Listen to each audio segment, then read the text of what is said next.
Hi అండి, ఈరోజు వచ్చేసి ఈజీగా ఫ్రూట్ సలాడ్ని ఇంట్లోనే ఎలా ప్రిపేర్ చేసుకోవాలో చూపిస్తున్నానండి. ఒక దానిమ్మ తీసుకున్నాను, అలాగే గ్రేప్స్ తీసుకున్నాను. ఇలా బనానాని చిన్నగా కట్ చేసేసుకోండి రౌండ్గా. చాలా బాగుంటుంది. పిల్లలు కొందరు ఇష్టంగా ఫ్రూట్స్ని తినలేకపోతూ ఉంటారు కదా, ఇలా అన్నీ వేసి ఇంట్లోనే ప్రిపేర్ చేసామనుకోండి చాలా టేస్టీగా ఉంటుంది. అలాగే ఇందులో మనం మ్యాంగో వేసామనుకోండి ఇంకా టేస్ట్ చాలా బాగుంటుంది. మ్యాంగో కూడా యాడ్ చేయండి. ఇది మొత్తం మనకు సమ్మర్ సీజన్ కాబట్టి ఈ ఫ్రూట్స్తో చాలా చల్లగా ఇంట్లోనే ఇలా చేసుకొని ఫ్యామిలీ మొత్తం కూడా తినొచ్చు.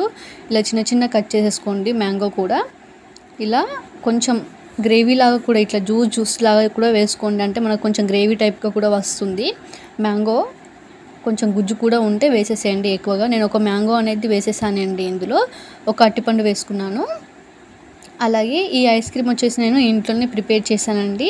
వెనిలా ఫ్లేవర్ ఐస్ క్రీమ్ని నేను మీకు ఈ వీడియో కూడా నేను పోస్ట్ చేస్తాను. ఇంకా వేరే బాక్స్లో కూడా ఉంది ఆ ఐస్ క్రీము ప్లస్ ఈ ఐస్ క్రీము. 2 ఐస్ క్రీమ్లు కూడా తీసి నేను వేస్తున్నానండి.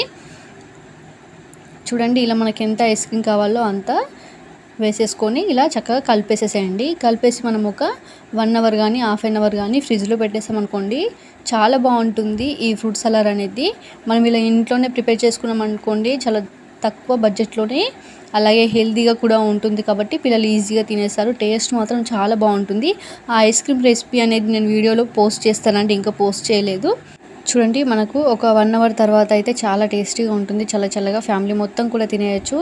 ఈజీగా ఉంది కదండి. ఐస్ క్రీమ్ రెసిపీ కూడా చాలా ఈజీగా ఉంటుంది. చూడండి, మనకు ఒక హాఫ్ అన్ అవర్ తర్వాత ఐస్ క్రీమ్ అయితే ఇలా రెడీ అయిపోయింది. సర్వ్ చేసుకొని ఎంజాయ్ చేయండి. పిల్లలకి ఇలా ఇంట్లో హెల్తీగా చేసి పెడితే మనకు కూడా కొంచెం సాటిస్ఫాక్షన్గా ఉంటుందండి. వీడియో నచ్చితే తప్పకుండా ఒక లైక్ చేసి ఛానల్ సబ్స్క్రైబ్ చేయండి. ఈ వీడియో ఎవరికైనా యూజ్ అవుతే షేర్ చేయండి. థ్యాంక్స్ ఫర్ వాచింగ్ అండి.